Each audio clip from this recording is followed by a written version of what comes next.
always love to improvise.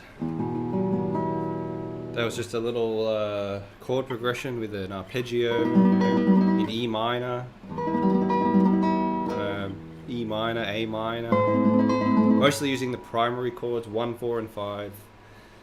E minor, A minor, B7. We're going to start with a little bit of, speaking of harmony, we'll start with a little bit of harmony identification. It's very important. You know, this is like when we go to school and we learn our native language. If it was English for you, this is like when you go to school and you just identify the alphabet, you identify words, you build your vocabulary, you learn how to spell, and you learn how to write. And actually, that's one of the goals of composition. You don't have to compose just for the sake of writing a piece that, you know, lots of guitarists will play one day. You can actually compose just for the sake of learning about music. It's actually a really great way to learn about music. So it's nice to go back to these rudimentary, sort of elementary types of exercises, meaning, you know, like, doesn't mean that they're easy, it doesn't mean that they're simple, but they're rudimentary. We're going right back to the rudiments. So here is a website, teoria.com. I think that's theory in Italian.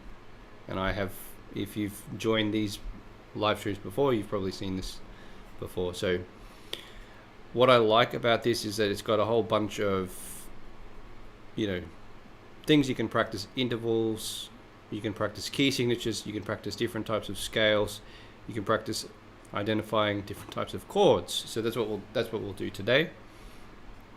Today I want to start with seventh chords, so we can brush up on our seventh chords. Feel free to let us know in the chat here. Let me know in the chat if you can identify what is on the screen. I highly recommend having your guitar in hand and also giving it a go on the guitar too. So we'll go to seventh chords, we'll go to identification. I'll put the link in the chat if you want to do this yourself at any point or at a convenient time for yourself. So that link is in the chat. So we have a bunch of, we have a bunch of types of seventh chords here. So we've got dominant, major, minor, half diminished, and diminished. We've got different inversions. We'll do all the inversions. I like these. I like to just stick with the basic 5 here. In classical music, classical guitar music, we probably won't see many of instances of these other chords. So it's kind of pre-selected, the more common ones, the 5 common ones. If you are part of CCG, you'll know that that's what we study. We study 5 seventh chords. We start with major, which is the largest type of seventh chord, and then dominant seventh is next, and then minor seventh is next. They get contracting smaller and smaller in terms of their intervals, and then half diminished, and then fully diminished. So let's give it a go. All right, so we got this chord. You can use the website to play it, but I would recommend trying it on the guitar. Now, this is not an easy chord to play on. Oops.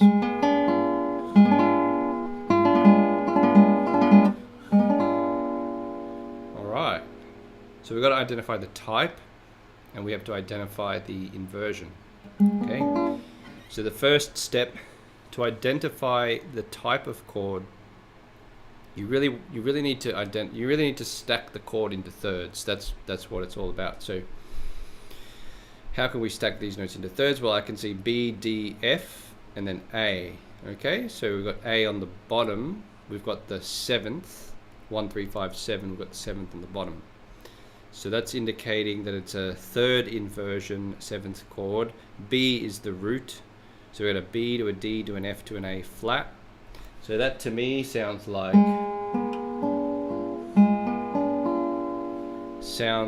a fully diminished diminished 7th, and we said it's in 3rd inversion.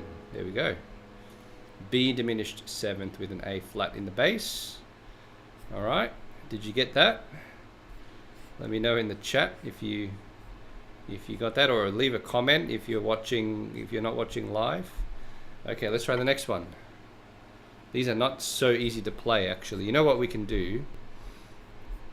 Let's go back to 7th chords. Let's go to identification. I think if we select this option, open position chords, they're a little bit more playable on the guitar, typically. All right, so we've got a G, C sharp, E, B. Yeah, nice, beautiful. That's a beautiful chord. Okay. The cool thing about a lot of these chords is that if there are no open strings present in a chord, you can shift that chord up and down. You can learn a lot of chords very quickly. You can learn about the fretboard very quickly by doing that. So, okay, what have we got here? We need to stack these into thirds. If we went C, E, G, B, C, E, G, B, then we'd get it. We'd have it, C, E, G, B. There is a handy little tool I like to use called the circle of thirds, where you just draw a circle and you start with C and you just go C, E, G, B, D, F, A. And you can quickly use that. You can use that to quickly stack your thirds. So C, E, G, B. Notice how when it's an open position chord, it means the notes are spaced out a bit more. So they're not in order. They're not in order, right? C, E, B, G, C, E, B. Like, it's pretty random there. But yeah, you want to stack them in thirds to identify the root. So it's C sharp. It's all right. So do you know what that is there? C sharp, E, and G form a diminished triad. C sharp to B is a minor 7th. So diminished triad plus a minor 7th is half diminished 7th. And then we have the G, which is the C, E, G, which is the 5th. So 1, 3, 5. G is the 5th in the bass. So it's 2nd inversion. I think my guitar's a bit flat because I just changed the strings. So nothing like a new string feeling on the guitar, right? Except that they go out of tune.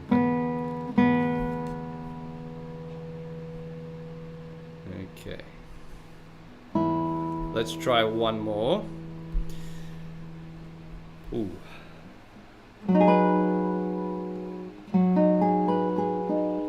That's a beautiful chord, huh?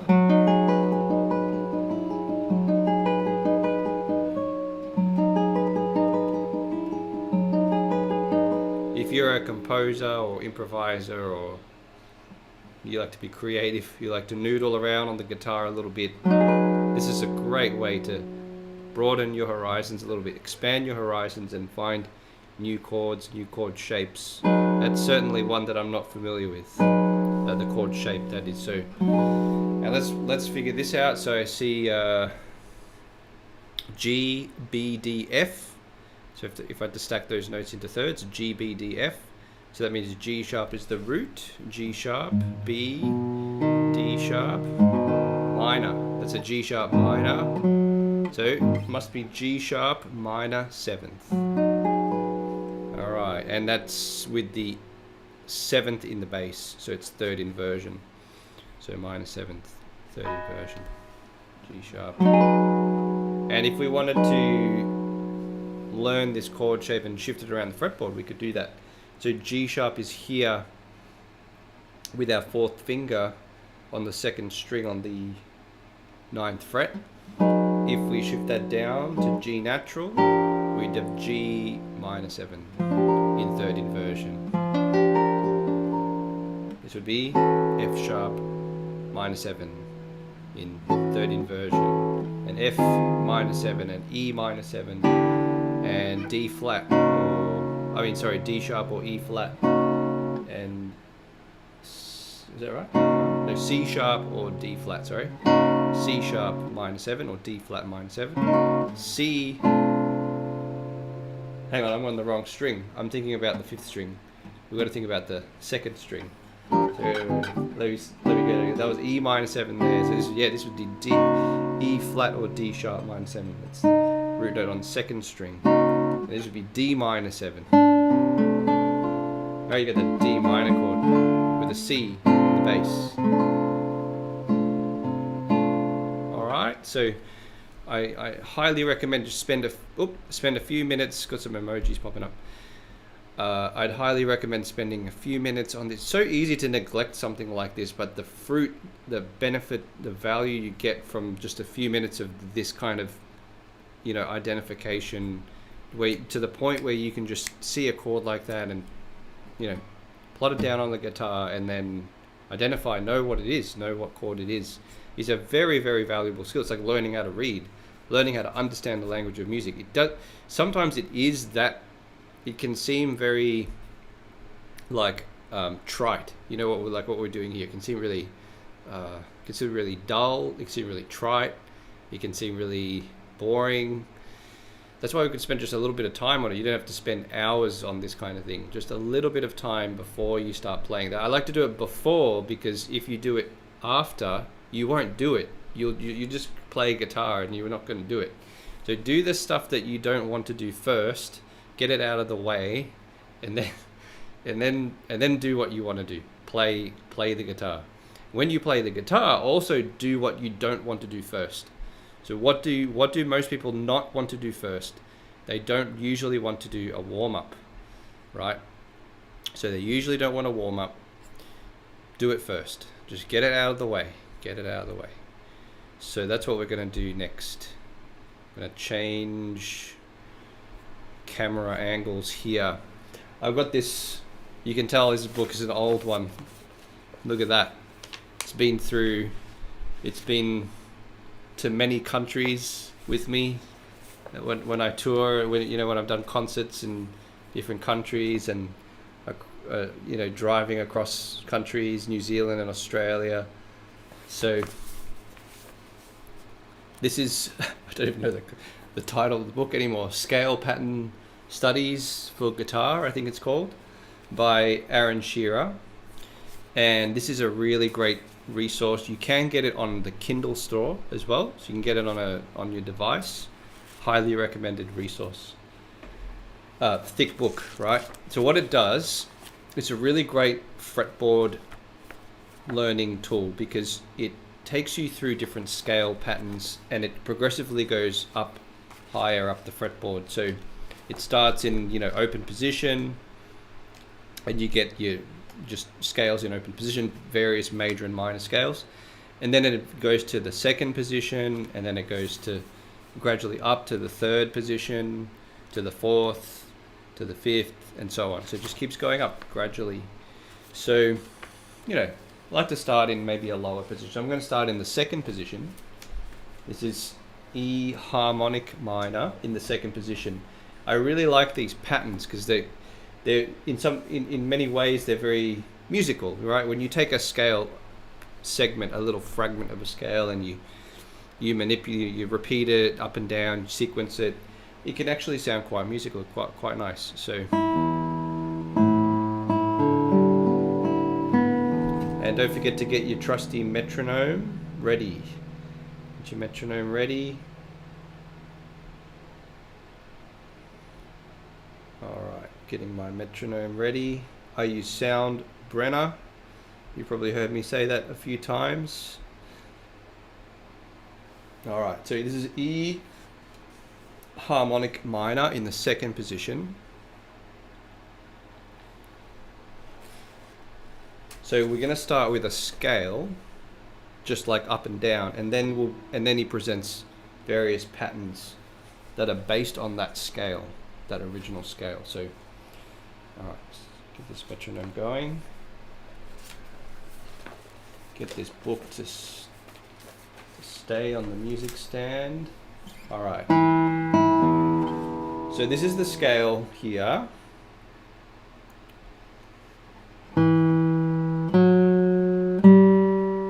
He's written it out in half notes, minims. Yeah, each note's worth 2 beats. I just noticed my mic's peaking. I'm going to turn it down a bit.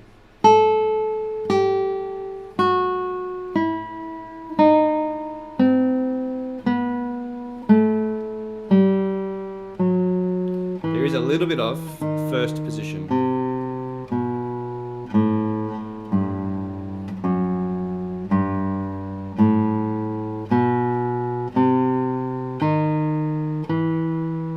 Okay, so that's the scale in whole notes. Then he goes to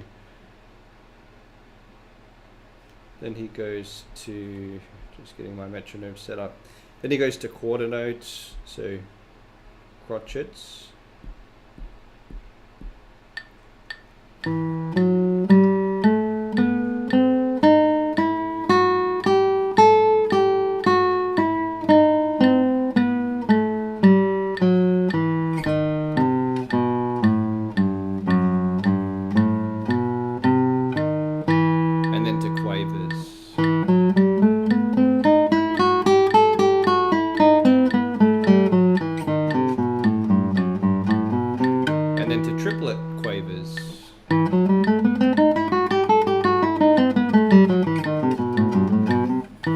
Semi-quavers, 16th notes. I'll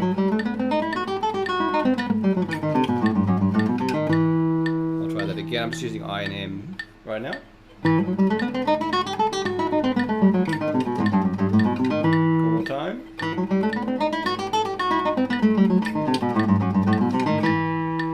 That tempo is 112, just to let you know. Okay, so that's kind of like the preliminary there. Playing the scale, I really like it. It's a great exercise if you have the metronome at the same tempo and you swap between, you start at the slower note values, in this case half notes, minims, then you go to your crotchets, then you go to your then you go to your quavers, then you go to your triplet quavers, and then you go to your semi-quavers. To put that in American language, half notes, quarter notes, eighth notes, triplet eighth notes, 16th notes, all at the same tempo. It's a very, very good exercise because it means you can really control your ability to change note values when you've got the tempo the same. And that's one of the tricky things about playing in time, is when you change note values. So I'm sure that, I know guitarists, myself included, especially in the past, we have a lot of trouble with time and rhythm because we tend to play on our own a lot. So using the metronome and doing exercises like that can be really, really handy. Then we get some scale patterns, and these I really like. This is really great for warming up. So we've got the same notes, right? But he starts to take a little segment, and he'll repeat them in patterns. Hence the name of the book, Scale Pattern Studies, right? So they're patterns based on the scales. He doesn't give a lot of fingerings as well, so you have to know the scale very well. So the first one's in triplets, and it goes like.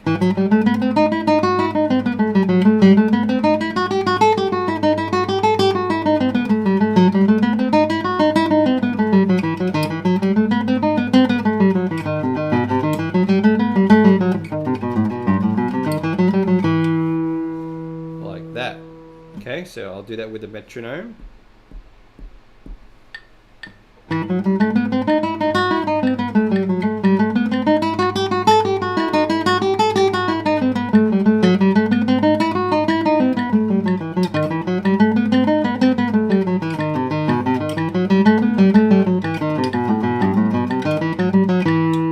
Alright, so notice there's a little bit of venturing into the first position, just a little bit. It's very rare to play a scale and only be in one position strictly. It's quite common to often shift up or down temporarily by one position. Okay, so that was the triplet, the triplet pattern. Excuse me. I did I and A rest stroke. Next one is a 16th note pattern, and it goes like this. I might use thumb index. I'll try P-I.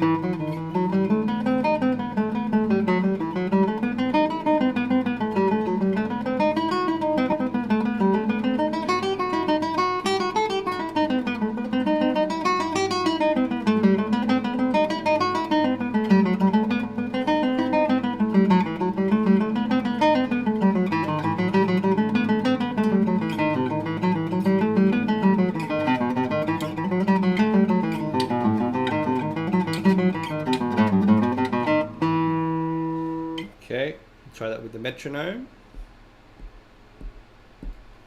It's about 96. I'm going to do PM this time.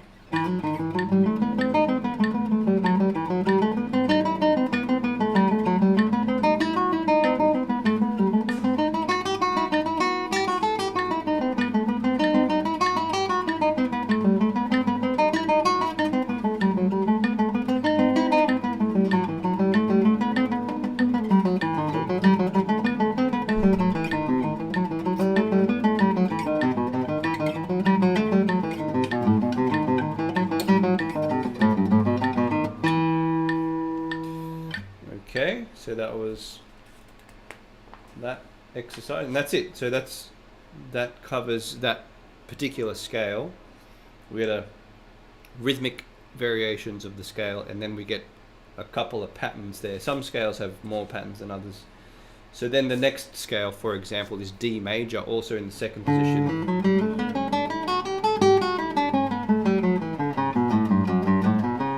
Like that, and we get a pattern.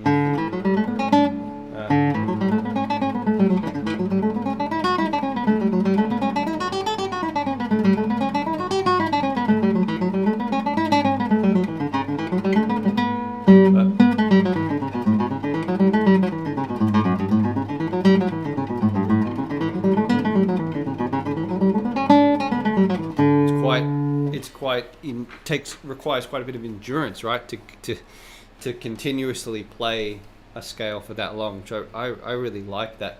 It's a great way to warm up. So that's the D major one. I might try that again with the metronome. 110.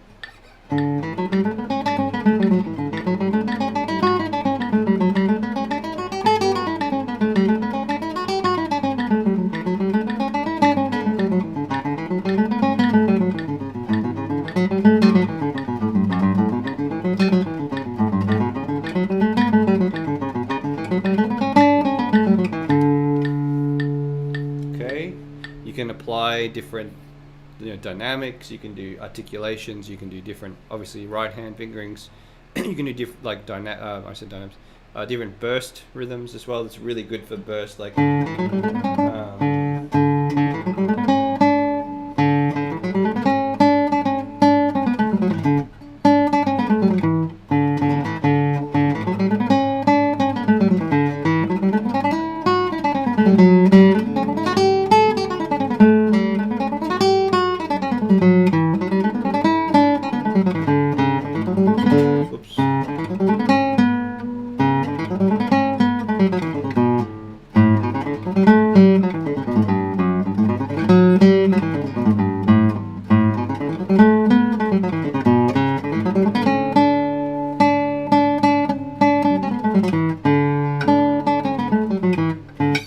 so you can do things like that. It makes a very, very good warm up. Sorry, I know I'm speaking this way because I'm looking at the music, so my voice is probably fading away when I do that. Any questions so far? Thanks for joining. If you've joined, I actually have to go. I'm going to be teaching in a few minutes, so I'm just going to blister through some scales here. I'll do the next one.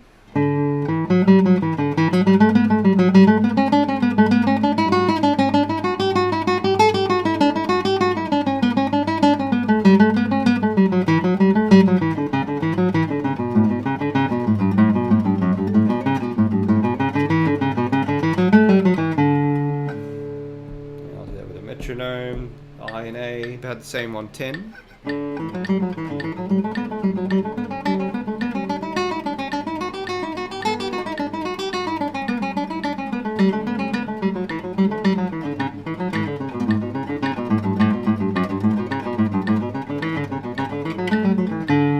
Maybe to finish up, what I'll do is I'll go up to a higher position. I actually magically opened up to the same scale, D major, in the 7th position. So I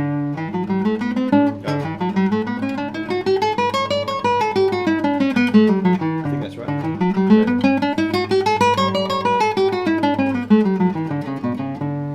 Like that.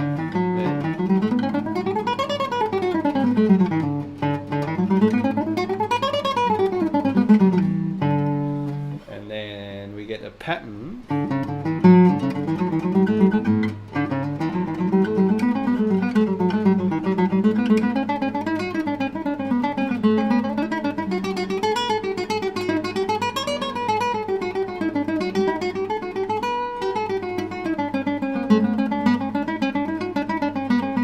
Oops.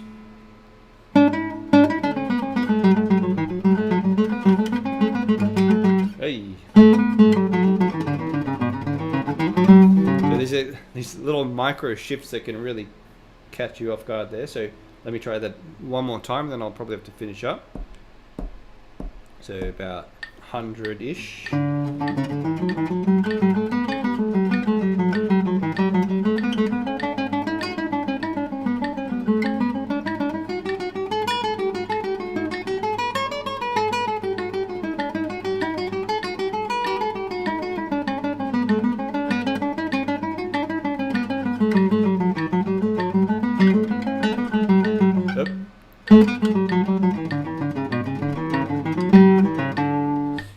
That's it for D major in the 7th position. Oh no, it's not. There are a couple more. So,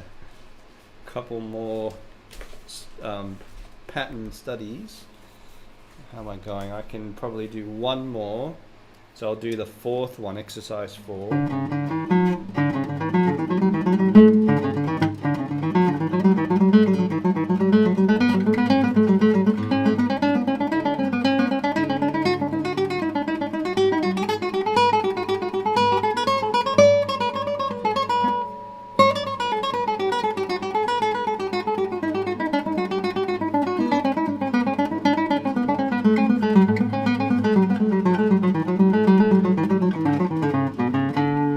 Okay, so you can see that, hopefully you can see the value, this thick book here, all the different positions, lots of different scales, lots of different scale pattern studies, lots of value in that book, lots of, really, really great way to move up the fretboard, to learn the fretboard, to learn different keys, to learn different scales, to work on your technique.